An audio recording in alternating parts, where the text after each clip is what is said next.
Welcome to round 4 of OHS Season 64. This week I am playing IHA, and we are both 3-0, which means that we've both made the playoffs already, actually, as all 3-1s qualify. There will be 9 people who make the playoffs this season, though, so the winner of this game is guaranteed to avoid the play-in game to top 8, while the loser has a chance of ending up in that play-in game. As a reminder, this is a bring 2 format, so each player's brought 2 armies, and then there's a drafting process to figure out who plays what. Looking at IHA's armies, IHA actually brought 2 Vark builds, meaning that 3 of the 4 armies in our pools are Vark cores. So that's always nice. I do love Varks. We've actually already done the draft this time, so I'll walk through how the draft went and my thoughts at my various decision points in it. IHA had choice of who picks first and chose to pick first, which I think was correct, because as we'll see, it gives IHA a choice of the best army in one of 2 scenarios, depending on what I do in the draft. Let's take a look at IHA's Vark builds. For the first build, we have the Swift Fangs with Quick Blades and then Arctos, with Major J15 and Agent Carr as add-on heroes. And then in the second build, we have the Grey Spears with Dark Claws and Manalvi, with Rygarn and Marshal Lahire as the add-on heroes. Though Rygarn does have some interactability there where he can switch the order markers between the 2 Vark squads if needed. Essentially, IHA split the best Varks up between these builds, with Grey Spears and Arctos in different builds, which makes sense in terms of balancing them against each other, but also means that my Vark build is just stronger than both of them, as I have Grey Spears and Arctos in the same army. Let's take a look at the map here. Once again, I find myself thinking that my Vark build is stronger than my Death Chasers build here, though a bit less so than on some of the previous maps. And given that my Vark build is stronger than either of IHA's Vark builds, that means that if I strike nothing, IHA should just choose my Vark build with the first pick. My other option then is to strike my Vark build and see what happens. So let's compare my Death Chasers army with IHA's 2 armies to see how each of those matchups look. Looking at the Swift Fangs one first, I think that my Death Chasers build is meaningfully stronger than it because Sonolin can kite them in the opening without fear of giving up heighted attacks down into my Death Chasers, because that army doesn't have Grey Spears in it. In terms of my Death Chasers versus IHA's Grey Spear build, Grey Spears are pretty good at killing Death Chasers even without Arctos, because Death Chasers have a pretty low defense, though on this map they'll be at 4 defense a lot because of Narak plus either Jungle or Shadow. The main thing I lose from having my build is Arctos, which means that Grey Spears are a lot worse at killing the heroes, Adelburn, Narak, and Sonolin. But because the Vark build does still have Grey Spears, it can punish the Death Chasers build if it opens pure Sonolin, because it still has a ranged piece to be able to cripple the Death Chasers from height on order markers 2 and 3 of round 1. In terms of bonding hero, Manalvi is a clear step down from Arctos, though his extra move does help him engage whichever hero I need to and tie them down a bit, and his attack of 5 can do wounds to any of them reasonably well. All in all, I think this is a reasonably close matchup, and I'm not actually sure which army is favored here between these 2. But that's okay, and it doesn't really matter. I don't have to make that decision now. All that matters is that I think that these 2 armies against each other are a lot closer than my Death Chasers into my Varks would be, which means that my best option is to ban my Varks build and take whichever of the other 2 IHA leaves for me. So I did that. I banned my Varks, and IHA then took my Death Chasers build. So I responded with IHA's Grey Spears army. Should be a good game. Death Chasers have a lot of upside, but this is a shadow map, which helps the Dark Claws a bit, and if I lose initiative in round 1, it should be fairly easy for me to avoid engagement until late in the round, hoping to kill most of the Death Chasers across a potential initiative switch. I do need to watch out for a Death Chaser taking Valda, but I have a lot of Valda upside too with my army, as one of the cool moves you can pull off with Varks is after 1 or 2 of the Grey Spears are dead, you can bond with Dark Claws and have 1 Dark Claw take Valda, and then still get your 1 or 2 attacks in with the other Dark Claws after they have Valda access, and then also have the Grey Spears then be able to use Valda and get their attacks in. Anyways, should be a fun game. Let's hop on into it. I chose to place first, and I take the yellow side because I thought the development towards Valda was slightly better, as I could get multiple Grey Spears up to the level 3 in one move, and I think this battle should largely be taking place around Valda. Chasers battle rush in, with 4 of them going towards Valda and 2 going towards Sola Astrid. I'm hoping that if a Death Chaser does take Sola Astrid, I'll be able to get a Grey Spear from height into it. I then lose round 1 initiative, which I think is good, as getting initiative switched into from round 1 to round 2 is nearly an auto loss for me, and Adalburn moves up the middle, with Death Chasers taking a bit more height. Because I had lost initiative, I decided to forego that movement up to those level 3 spots and play round 1 a lot more cautiously, and bond with Manalvi, moving him up as a pseudo screen where he can also hit anything in the middle once he's ready to, and then advance Grey Spears as far as I can without being in Death Chaser range, which is further than normal because of Valda. Narak then joins the party, as Death Chasers claim both glyphs. Now I've got an interesting decision between attacking and waiting 1 more order marker.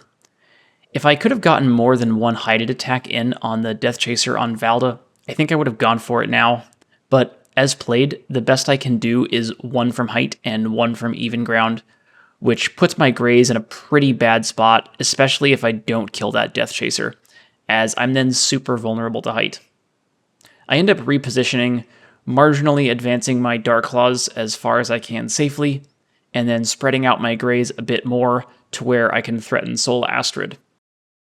Narak now claims the Northern Treasure Glyph and gets the Heroic Ruin, and the Death Chaser on Sola Astrid backs off of it, while a few others move up to level 3 height. Back to me, and I have to come in now, as Narak is a bit vulnerable in this spot, and I have some massive upside if I can get the initiative switch. The only really bad outcome here is if I fail to kill the Death Chaser on Valda and then don't get the switch, which is a perfectly plausible outcome at around 25% or so, but you've just got to play for your 75% outcomes in inherently swingy matchups like this one. So I bond with Dark Claws, moving them up to height, hopefully to where they can get good offense in once the Greys start dying, and then bring up Greys, but I miss both attacks at Narak and the one on Valda. My order markers for the next round are a bit interesting, but Rygarn does make them a lot easier. I put the 1 and 2 on Grey Spears with the 3 on Darks, to where I can switch either the 3 to Greys or the 2 to Darks, depending on how the round is going and what's still alive. I then lose initiative, and unfortunately we've hit that really bad 25% outcome that I mentioned earlier. IHA bonds with Narak, who comes in and kills a Grey Spear. Death Chasers then rush in and kill 1 Dark Claw and put 2 wounds on Manalvi. Generally, you want to focus on Greys first once one is already dead, but in this case, A, I have Rygarn, and B, that particular Dark Claw was going to obliterate Narak and Death Chasers on the next turn, so IHA really had to try and take him out. These 2 Death Chasers definitely are in good spots here, as they severely restrict my Vark movement, but this Death Chaser I honestly don't think should have come in here. Being engaged to Manalvi isn't ideal when you only have 6 total Death Chasers to work with, and one of those is on the far side of the map already.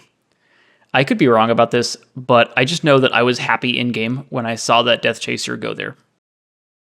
Over to me, and I bond with Manalvi this time, as no Dark Claw could get a double attack in, and Manalvi has double attack potential with Battle Frenzy.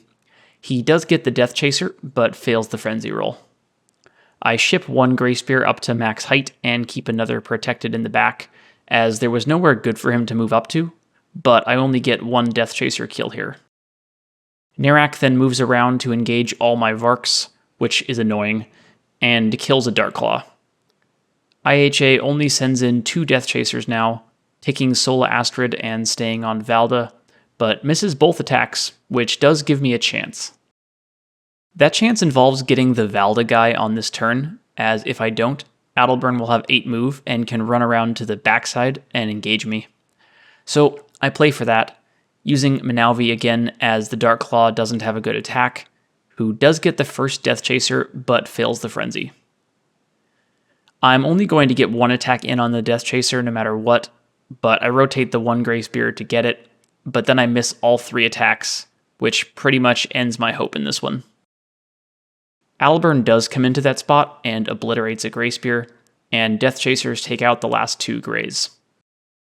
My 3 is on Dark Claws, and I leave it there, rotating Manalvi to Height, who gets the Death Chaser but misses Frenzy again. The Dark Claw takes the prime position, misses his attack on Narak, but then gets the Death Chaser. Now my order markers are really hard, even with Rygarn. I end up putting 1 order marker on each card, as I think if 2 unrevealed order markers are on 1 card, then it's too easy for IHA to target that thing, and I go with the 1 on Dark Claws, 2 on Manalvi, 3 on Marshall, and X on Rygarn. My logic is that my 1 chance of a comeback involves winning initiative and Manalvi plus the Dark Claw going nuts on these heroes, so I have to play for that, and I can always pivot a 2nd order marker to Dark Claws if he happens to survive that long.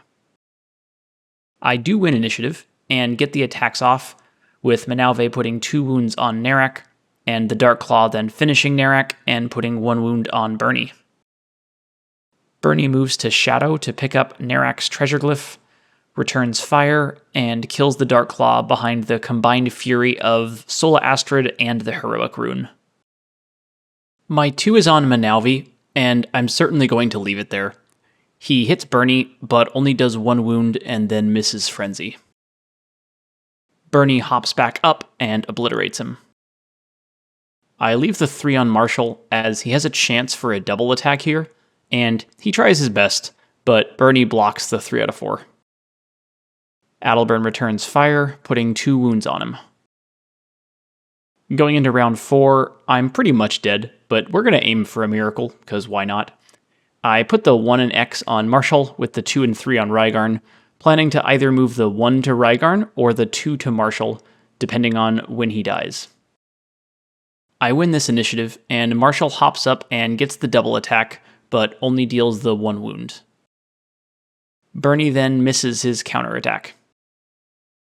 I switch my 2 over to Marshall, who gets the double attack in again, doing 2 wounds this time.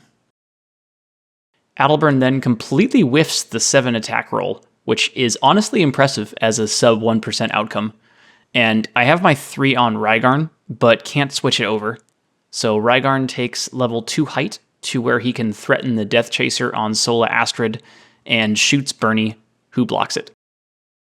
Adalburn puts 2 more wounds on Marshall.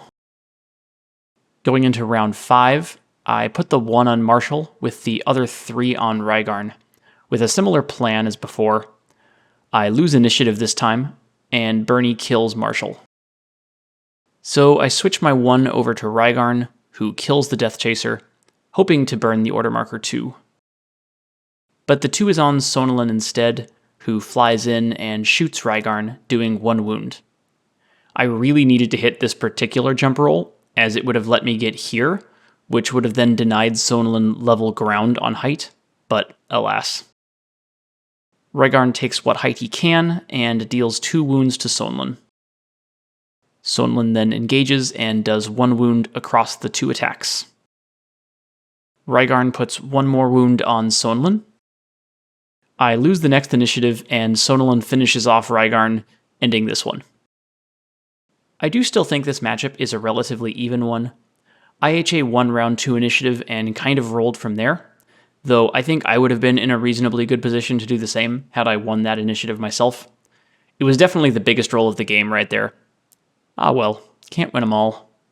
I end the Swiss portion of this event at 3-1, and now await my first playoff opponent.